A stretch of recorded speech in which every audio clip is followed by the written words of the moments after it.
Appeasement. Appeasement in our daily lives. Guys, guy. We have one guy in here. I'm married, okay? And when you get married, you want to have a nice marriage. You want to get along, okay?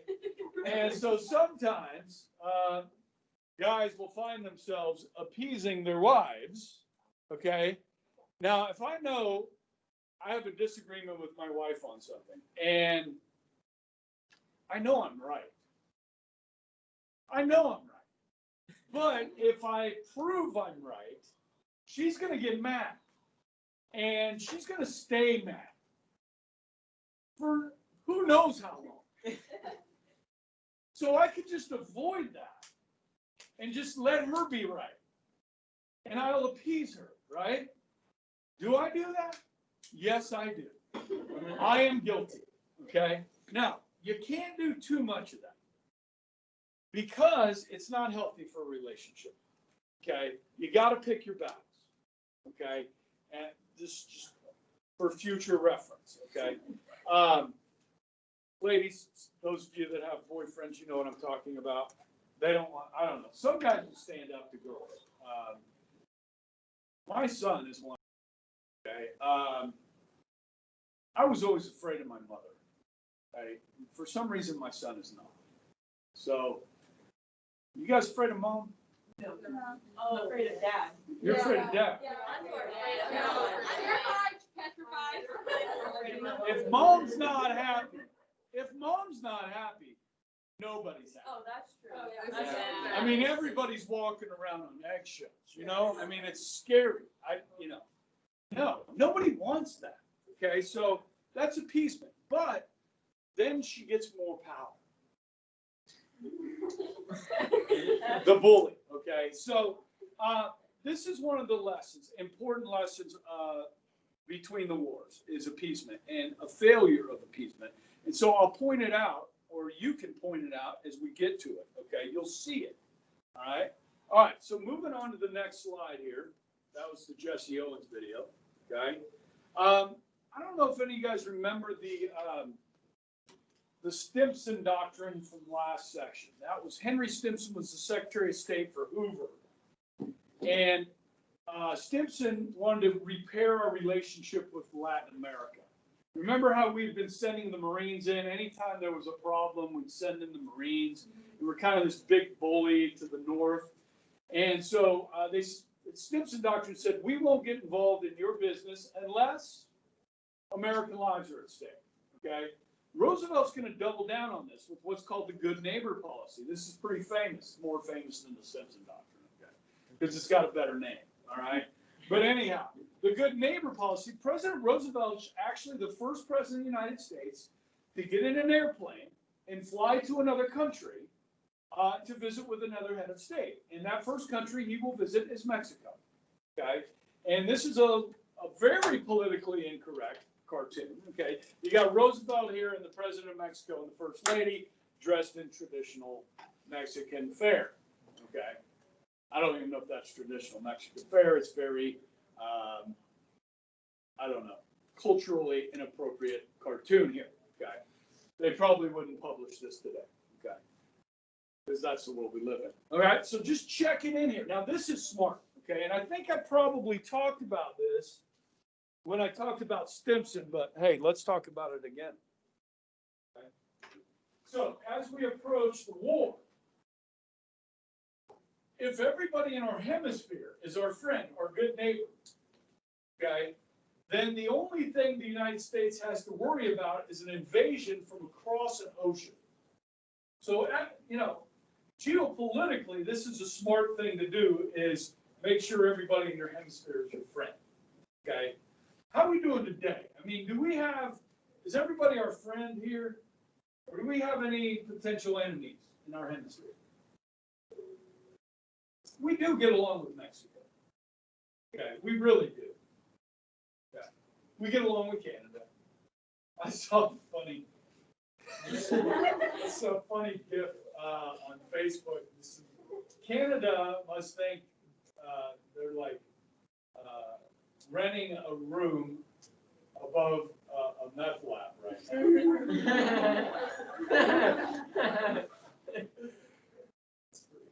Okay.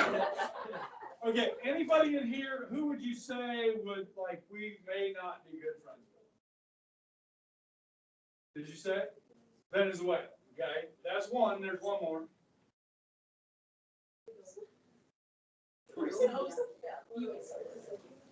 It's communist. Brazil. Huh? Brazil. No? In our hemisphere, there's a communist nation. It's an island. It's a big island. Cuba. Cuba. 90 miles off the coast of the United States. Okay?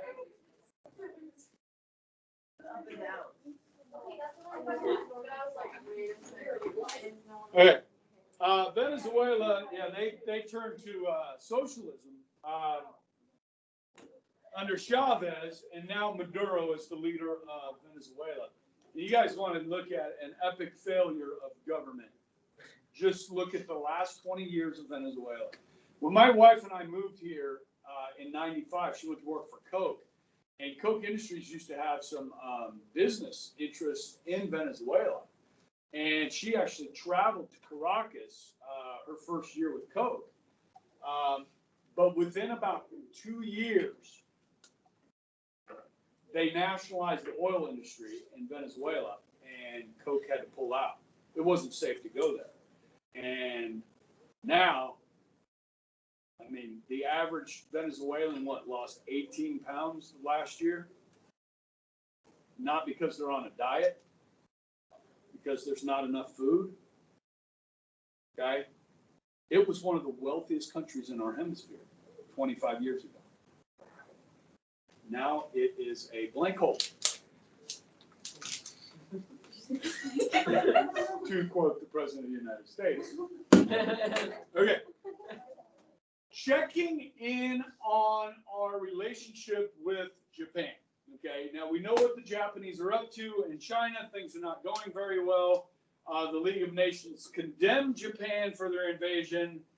They attacked again and again, 1937 further, and the democracies shout bold words, but prefer the enslavement of millions of Chinese to actually going to war. Okay, we don't want war. Okay. So, moving on. We do have an incident with the Japanese, okay? Now, I just mentioned, my wife, Coke Industries, having business interests in Venezuela. Well, guys, in the 1930s, we had business interests in China, okay? And so I'm going to spend a little time talking about this. This is the Yangtze River here, okay? It is the third largest river in the world, okay? Behind the Amazon, the Nile, and the Yangtze, okay? As far as the amount of water that passes through it, okay? Now, there are big ships like this on the Yangtze. It's a big river, okay? And Americans, we have businesses there, okay? And so this ship here is the USS Panay. Why is there an American military vessel in China while they're at war with Japan? To protect American interests there. Okay?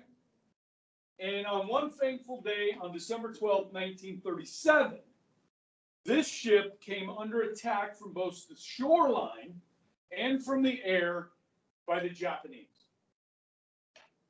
It is flying the American flag. Okay? This is the gun on the gunboat. Okay? There were 2 Americans killed and 46 wounded.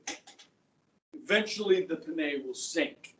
Yes. What do you mean it was protecting American, like cargo ships. Oh, so we were still transporting stuff. Yes, yes. And it would like escort them and, that sort of thing. Okay. Now, 2 American sailors are dead, 46 wounded. They just sunk one of our Navy ships. Now, if Iran did that today in the Persian Gulf, attacked one of our ships, killing 2 Americans, wounding 48, and sinking it, what do you think the American response would be? would we retaliate? Yes. Doesn't matter if it was Trump president, Biden president, Clinton president, Obama president, we're going to respond. Who? Kanye West, we're responding.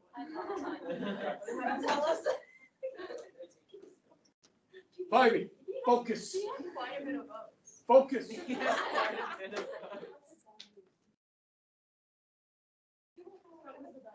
part of the birthday party. Did you know that? What? His party name is called the birthday party. His party name is birthday party? Because if he won, it'd be everybody's birthday.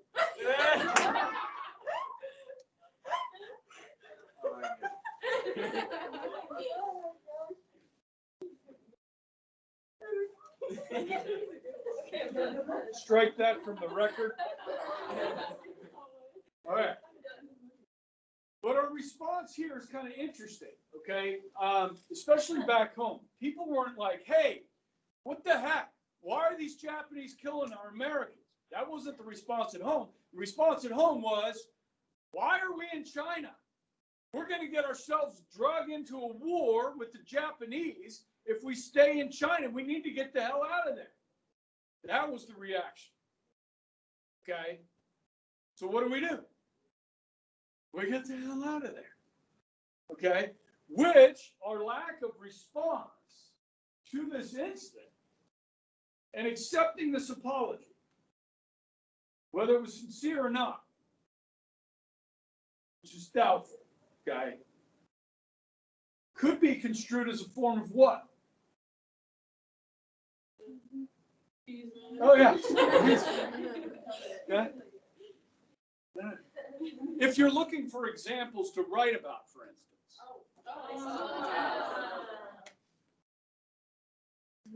Now, I want to tell you a story time. Okay. Now, this is the Yangtze River, okay. In 2008, the Chinese started construction on the largest engineering project that the world has seen in more than 50 years. Does anybody know what that was? It was called the Three Gorges Dam. Damn. The world's largest dam on the Yangtze River. Okay. Now, if you look at this map here, this is where it is. Okay. And the Yangtze River has been filling in. So when you build a dam, you get a what?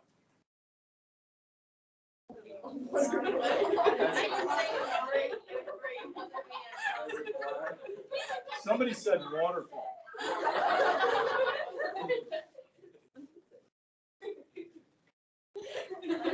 You get a what? A reservoir. Only the size of this reservoir is going to be the size of Indiana.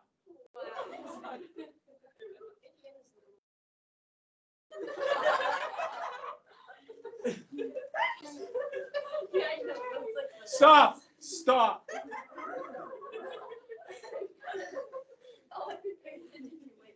So here's the dam. This area is filling in still to this day, okay?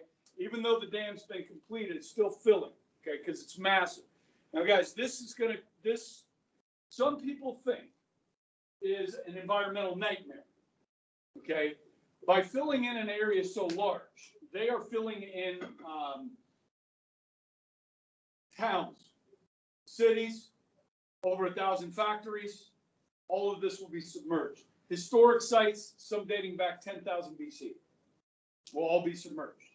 They had to relocate more than 1 million people. Now, that may seem like a lot, but the floods on the Yangtze had displaced more than that over time.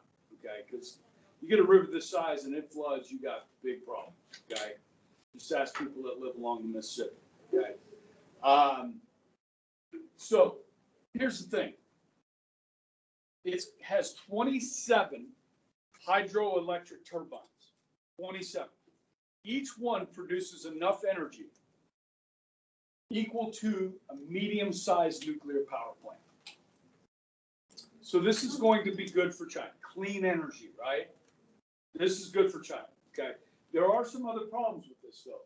I mean, in that gorge area, they were still finding new species of amphibians and mammals and bird species in this region, okay? And so those will be lost, okay? You also have endangered species that already live in that gorge area that are going to become more endangered, like the spotted leopard, okay, the golden eagle, okay, are endangered. The golden monkey that live in that area are going to be further endangered, okay? So there is some progress here, but also some damage being done. This is a massive dam, okay? Some people think, seismologists and others that study the earth believe that this could alter the rotation of the earth because of how big that reservoir is going to be. Okay, just slightly. I mean, we are talking minuscule amount. Okay, now, if there were an earthquake or something, and this dam were to break, it would be devastating for the people downstream. Okay. There's no question. Now, what this is going to allow, guys, this is going to allow larger vessels to go further down, all the way down to Chongqing. Okay, here, this is where the dam is. Okay, opening up markets to close to 300 million people. Okay, this is another way to get goods into that region of the world. Okay, which is good economically. All right. Now, Lily, my daughter, was born right in here. This is the Hunan province. Okay, she was born in here. Okay, so I've been here. All right. It's just something that if we go back, we'll probably go visit. It gets a lot of tourism. This dam does. And what is that, guys? Is that a link? Oh. Is that a link to a video? Like, fish thing again? Almost as cool as the The fish. salmon sucker thing? That was. Salmon cannon. Salmon cannon, there you go. I saw a video of that somewhere the other day, and I was like, I know what that is. Well done, good job. The Lexus EX, now available with all-wheel drive.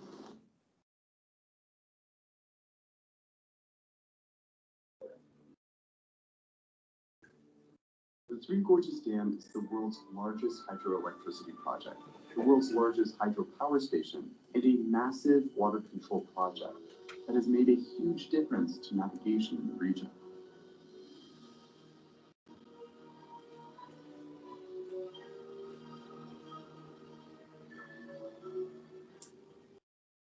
Where I'm sitting right now is as high as the highest point of the Three Gorges Dam, 185 meters. The water in this basin behind me reaches a height of 175 meters. And even though we can't see a lot of it today, I'll describe to you guys how vast and how wide this dam actually is. From this point to the other point, the upstream, is 2,309 meters wide. This water and the water downstream has a difference of 100 meters. Can you imagine an amount of water that high, even as high as the Statue of Liberty in New York, what kind of ability it has to control floodings and generate power? It's no wonder that this enormous construction behind me earns its title of biggest standalone architectural construction in the world. Like a giant door, the Three Gorges Dam blocks the exit of the Three Gorges of the Yangtze River. The rapidly running water is retained in an enormous reservoir, 600 kilometers in length and 175 meters above the river. Tourists from every country of the world come to see the Grand Three Gorges Dam. Is this your first time to visit the Three Gorges? Okay, what are your feelings? What is your sympathy towards this place? Well, I know where you're going. No, I'm totally no intention. No, I think it's a tremendous project, and I think they needed to do it, because they have a Well, you had all the flooding issues, and you have a tremendous need for power in China. It's a huge country, and I think we shouldn't judge what anybody else does in their own Okay. country. Are you an engineer? Are you from a professional point of view interested in this place at all? Are you an engineer? You were before. What's next for you professionally? Are you still doing things with engineering? Retired. Okay. 3 sections of the Three Gorges Dam are open to tourists, but you need to walk on top of the dam to see how huge it really is. 我现在获得了特批，我一会儿可以去一个普通的游客没法去的地方。那个地方是哪儿呢？是大坝的坝底。 A little Mandarin right there.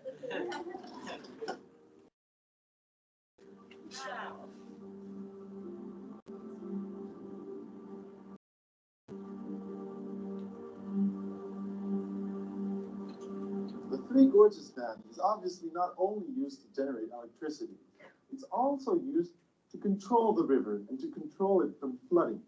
Now here are 23 floodgates, which are all massive in size. You must be wondering how big the water basin on the upper end of the dam might be.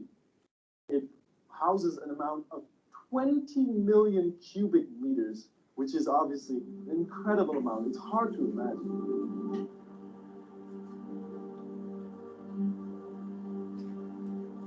Okay. That really has nothing to do with history, but I thought it was interesting, so I thought I'd share it with you. Okay?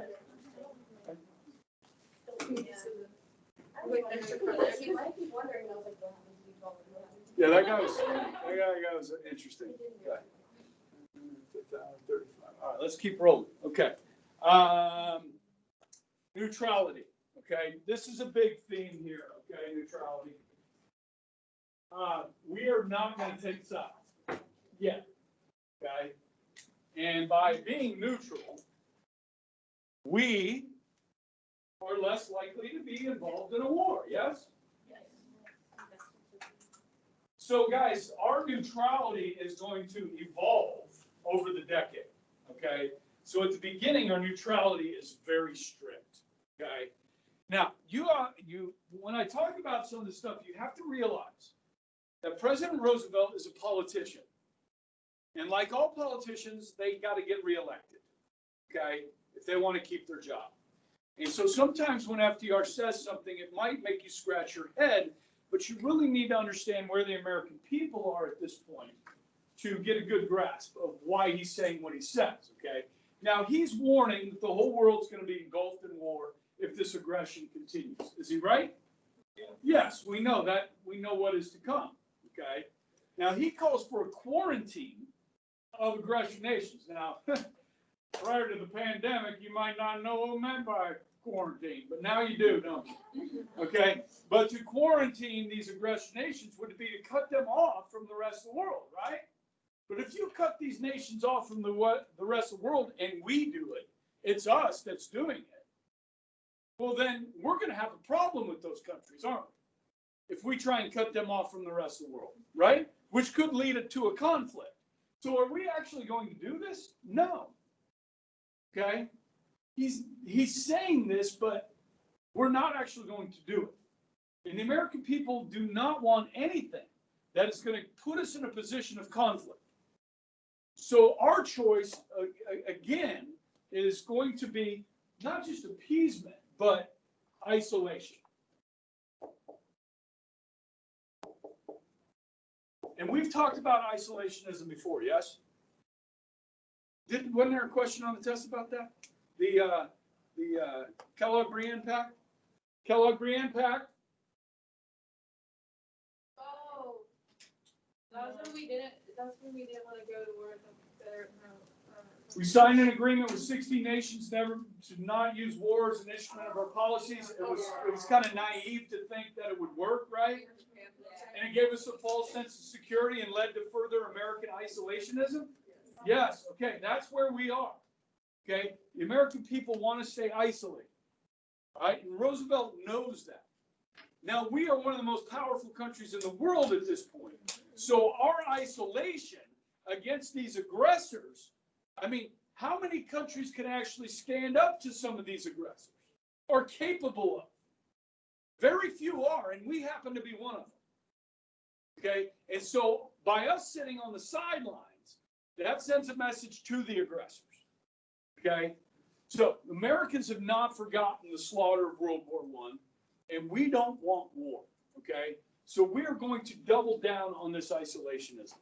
So if you ask a man on the street in 1934, 35, 36, you say, hey, buddy, how do you feel about what the Japanese are doing to the Chinese? You think we should help do something about it? They're going to be like, no, man, that's none of our business. Okay? Or Hitler, you know, he's violating the Treaty of Versailles. Should we, like, join with the French and the British to, like, hold him accountable? And they're like, no, man, those are their problems. That's not our problem. You with me on that? Now, some Americans just became pacifists and said, you know, no war for any reason. Most believe in isolationism. Most Americans, by a strong majority. Okay? And then you have, remember all the immigration we had from this time period. Many of your families came over from Germany. Okay? And a lot of those people didn't like the idea of fighting against what was recently their homeland. Okay? So that's where they are. And then you have a few that are like, hey, this Nazi thing's pretty cool. Let's try that out. Okay? This picture right here is taken in New York City. Okay? Every country, almost every country, had a Nazi party. There was a Nazi party in the United States. Okay? There was one in Britain. There was one in Belgium. There was one in France. There was one in Austria. One in the Netherlands. Okay? The Nazis were appealing to some. Now, this isolationism, there's a group that comes about called America First. Okay? This is something that harkens back a little bit to Trump. Okay? Trump likes to use, you know, let's look out for America first. This is a little different, but at the same time, similar. Okay? So now this is a little bit later. This political cartoon is about 1940. Okay? Roosevelt is a warmonger. No, he's not. Okay? Nothing can crush Hitler but a negotiated peace. Hitler don't want to fight us. We have nothing to fight with. This is Britain's war. Okay? This is the message of America First, and one of the leaders of that is a guy named Charles Lindbergh. Okay, if you watch the video I showed yesterday, it talked about the Luftwaffe and the building of the German Air Force. Guys, German engineering is good. I mean, they have a long and fabled history of engineering. Okay? And when they started making aircraft in the 1930s, in violation of the Treaty of Versailles, by the way, they were really good at it. And what is Charles Lindbergh? He's a pilot. He's an aviator. So he was infatuated with the German Luftwaffe. Okay? And he kind of liked what they were doing. Okay? New York City, they held a rally. You got a picture of George Washington, the American flag, and a Nazi swastika right there. Okay? They had a rally in was it Madison Square Garden in New York City. 30,000 Nazis. Okay?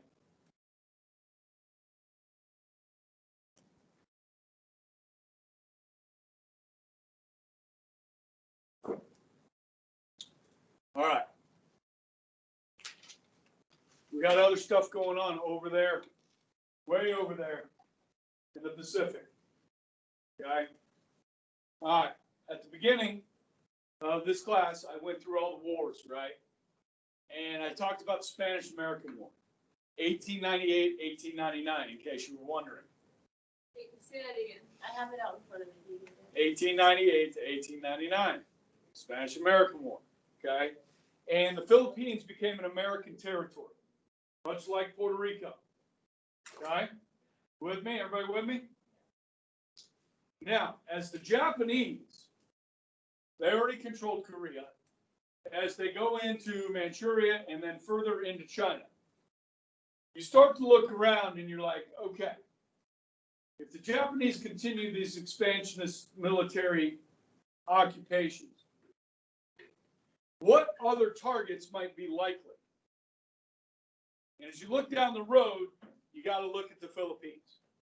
This is American territory. There are American civilians that live here, American naval bases, American air bases in the Philippines.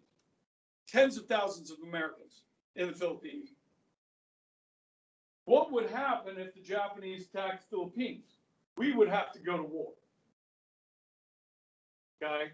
So the Senate starts to think about this, say, you know what, we need a way out. So the Tydings-McDuffie Act passes the Senate in 1934, basically telling the Japanese and the rest of the world that we will be leaving the Philippines in 12 years.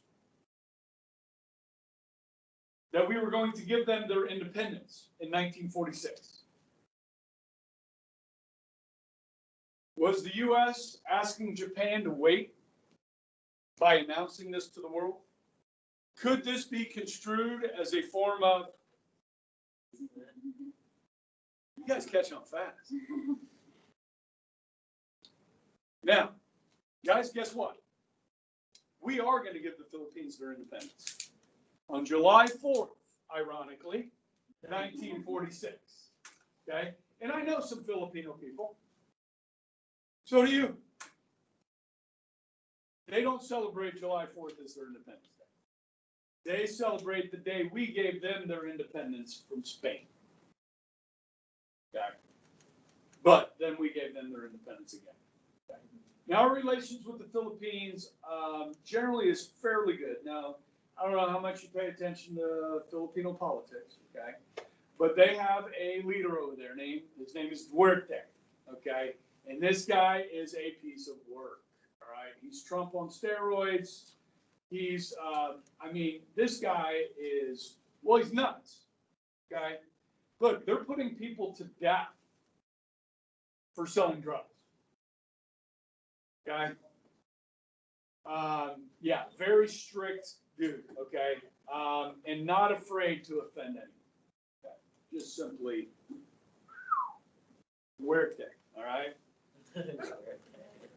All right, so that's foreshadowing a little bit, okay? But we're not going to give them their independence until 1946. Okay, more neutrality acts, 1934-35, okay? What these acts are meant to do is to keep us out of war, right? Keep us neutral, keep us out of war.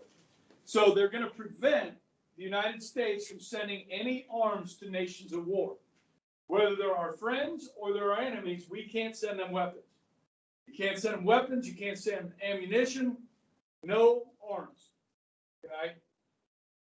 And this, of course, includes Spain, that I talked about yesterday, is locked in the Civil War, okay? Where the fascists are helping, fascist nations of Italy and Germany are helping the fascist Franco in Spain, okay? And I told you about the Russians being involved with that, but the U.S. will not, okay? This is where the U.S. makes it illegal for U.S. citizens to go over and fight, okay, to get involved.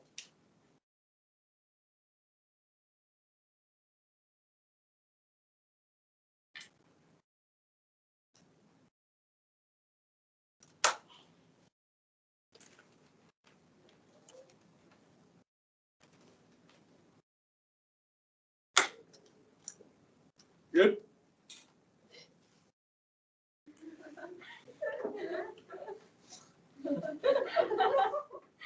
What is it, Ann? Did you just have like a hiccup or something? Yeah. Okay. Can you read this? Yeah. What's that say? Office of Information. Okay. What about the top?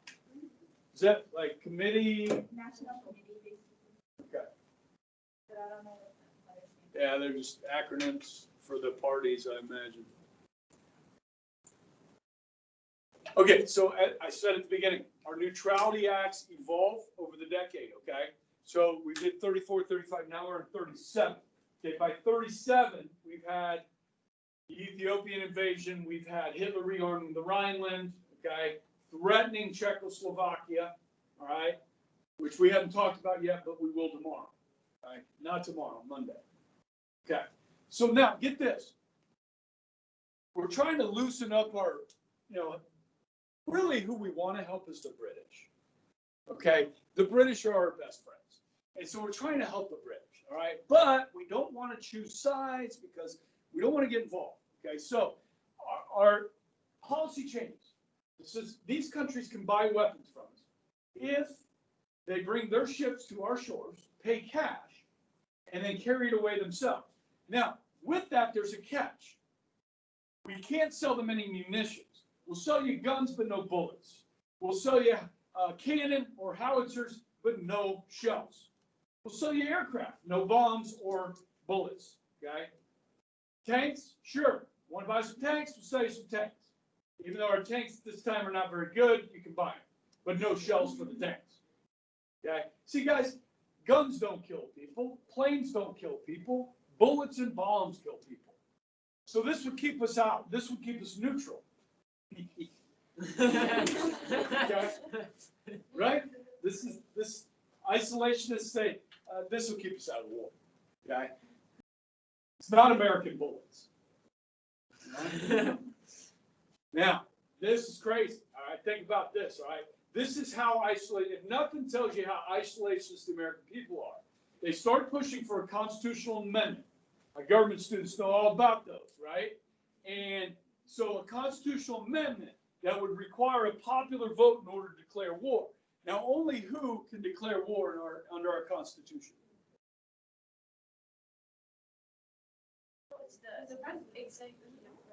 It would take both houses of Congress.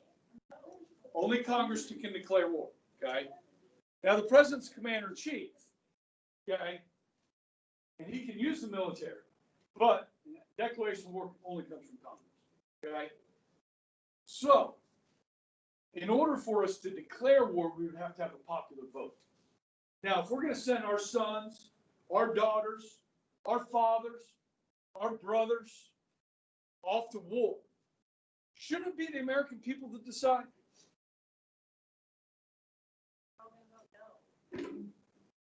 Oh.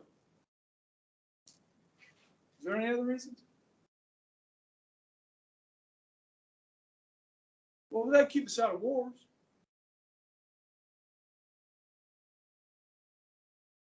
All right, let's talk about. Let's just put this to a vote since we're talking about a vote. Let's make a democratic vote out of this. Okay, how many people would support this amendment where the people would decide whether we go to war, not a few members of Congress?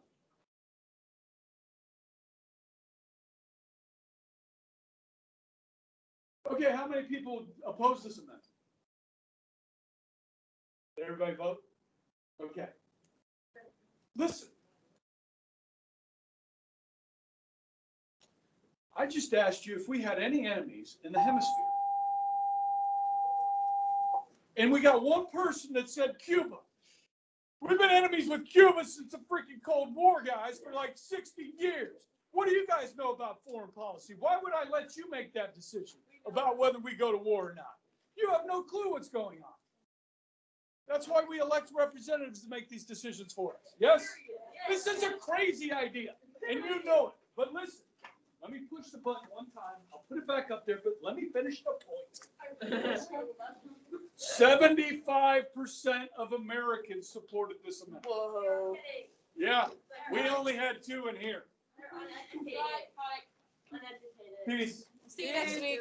Have a good weekend. I gotta go. Are there like a part in the river banking